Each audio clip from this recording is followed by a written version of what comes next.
So today, or tonight, or whatever it is, we're gonna be swapping some, not swapping diffs, but we're gonna be changing the seals because turns out siding caulk doesn't make a very good seal on them differentials. As you can see, they're leaking pretty damn good. So figured I'd walk everybody through how to change your diff fluid and reseal it on your piece of shit old Ford.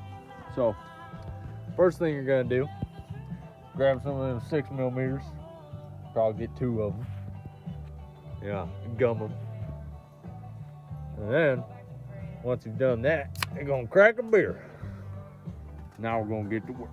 Well, anyways, after looking around for an oil pan that doesn't exist, drain pan, all I found was a 5-gallon bucket, and as you can see, it doesn't quite clear. So what you're gonna have to do is drink a little beer. Oh yeah. And you're gonna just kind of throw a foot up on it and real nice and carefully.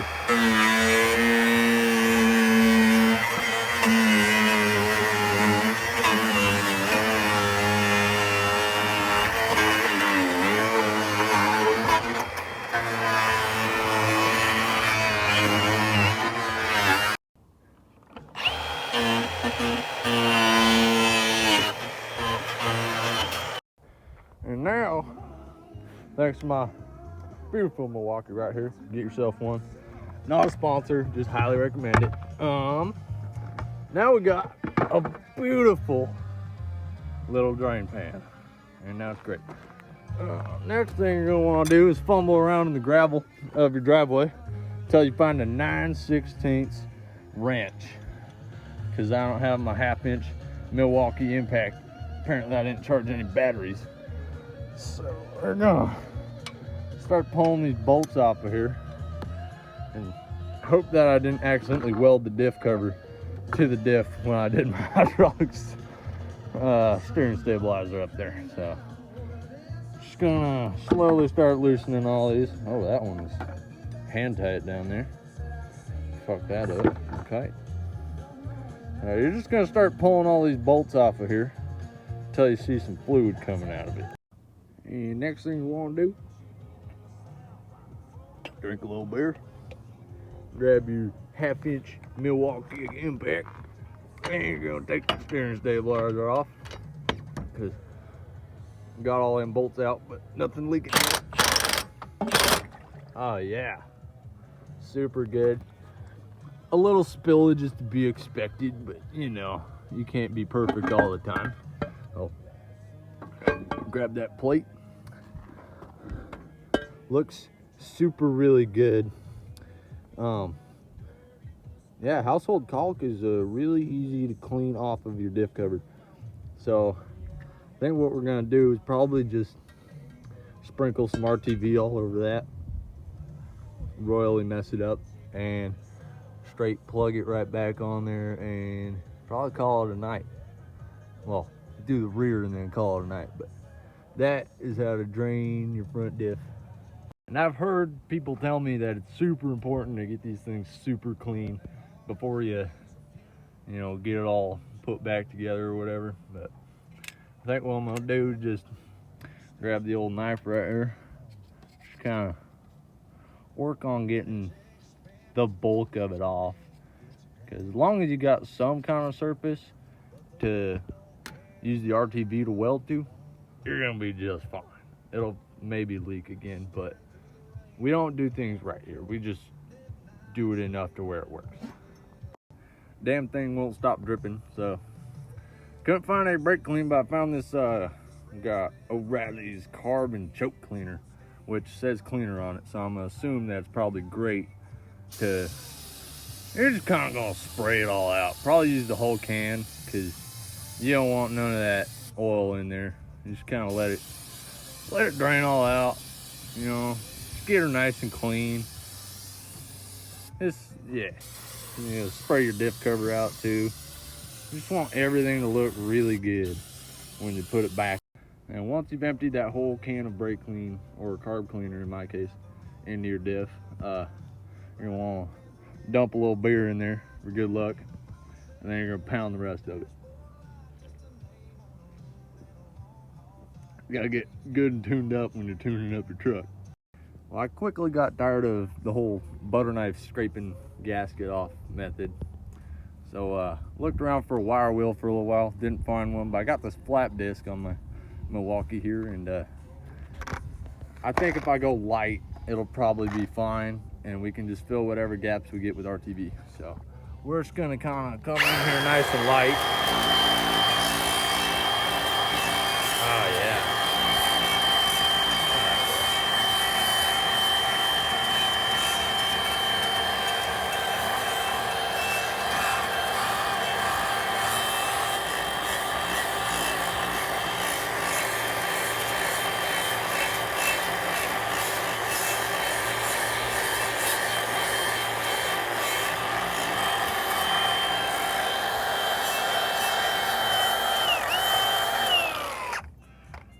Man, that is looking really good, and it's got nice grooves in it too, so I think that'll give something for that RTV to kind of hang on to, almost kind of a bite, you know what I'm saying?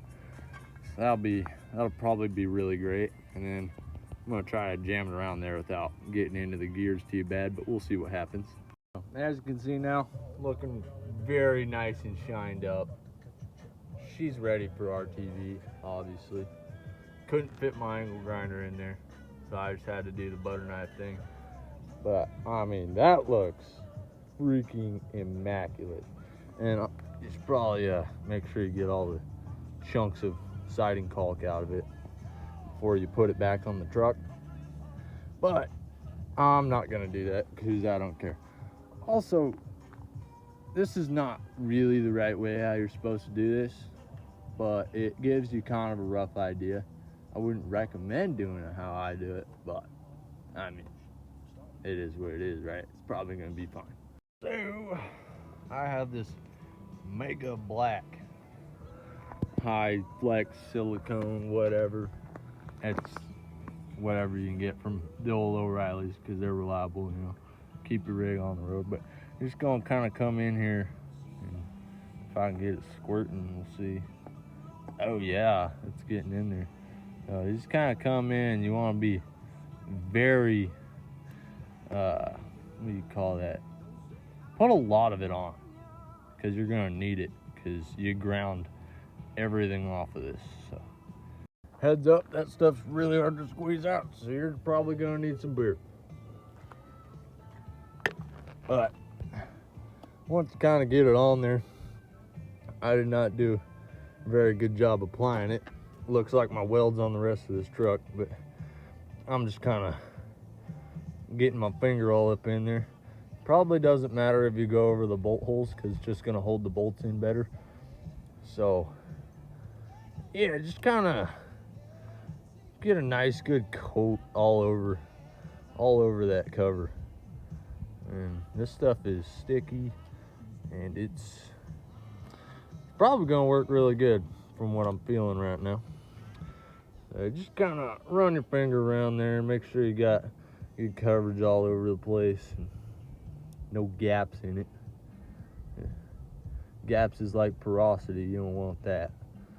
So yeah, get that looking good. We're gonna smack this thing right back where it was. Now that it's kind of sitting back on the truck here, you kind of give it a little shimmy back and forth with one bolt up top. That way you know you're getting a good seal all the way around it, because that's what you want, ideally. And you're gonna get all your bolts and start threading them back in there, and then you gotta tighten them all down, and then we'll be dialed. And I obviously don't know or don't give a shit about torque specs. So as always, we got the big dog and we're gonna let her eat, because that's how you do it. Probably tighten the bottoms first. Give it like a good little wrap until they stop getting tight, or until you got so much gasket coming out of it that it'll make your head spin. That's kind of what I'm going for here. Oh yeah, see it kind of oozing out of there. That one's kind of stripped out already. Oh yeah, that's really good. That's what we like to see. Right there, you want that ooze. The ooze is what you're looking for. And then you got a nice good seal under there. Probably. I'm not a mechanic, I wouldn't know.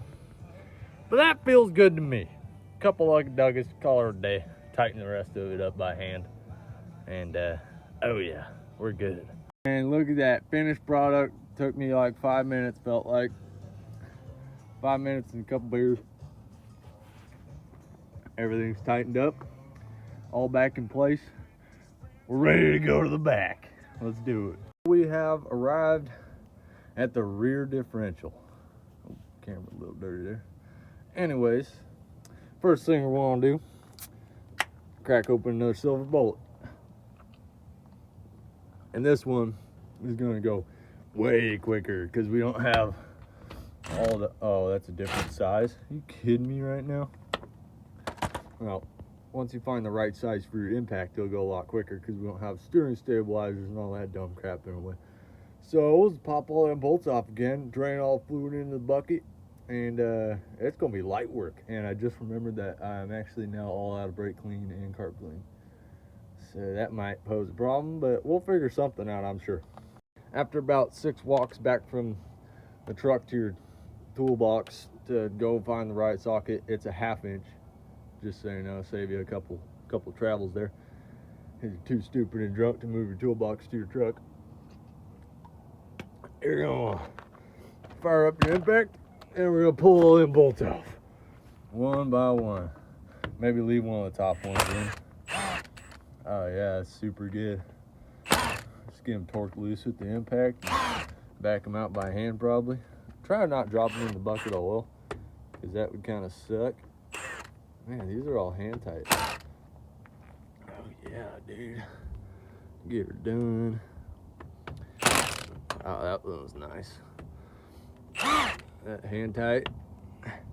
Hand tight. Hand tight. Oh my gosh, dude. Who worked on this truck last? It was me, I did it. Well, now we got all them bolts out, so I think I'm just gonna give her a little, maybe a little kick here. Oh, well, forgot that one, and that one's not hand tight. So we're gonna get the impact on her. Hold back that one. Oh yeah, oh yeah. Oh, like a glove, man. Yeah. That looks really, really good. Good oil in there still, but too bad the seals are blown out. Go grab the angle grinder.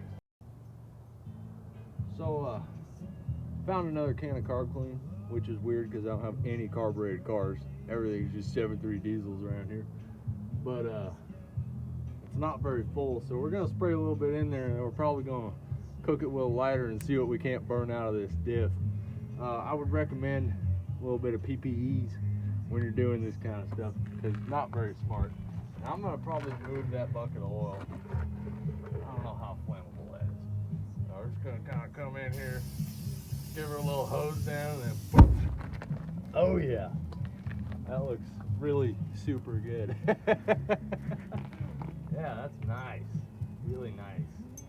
So that's gonna kind of burn all the bad oil and all the gunk out of your diff, and maybe some other stuff along with it. But that's kind of how we want to do this here, and we'll let that burn off until it stops burning, and then we will do the angle grinder to it and put some RTV on it, and we can call it a night. These stupid diff covers have this groove all around them, which is kind of wild that it was leaking before, because that should make a sweet seal, you know what I mean? But man, it's a pain in the dick to clean caulk out of that. So got the whole thing tidied up though, ready to throw some RTV at this thing, and we'll slap it back on the truck. Well, that went extremely well.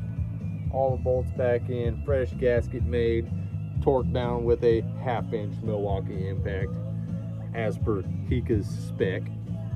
Yeah, well, I hope you learned something about how to or how not to do your diffs from this video. So, yeah, until next time.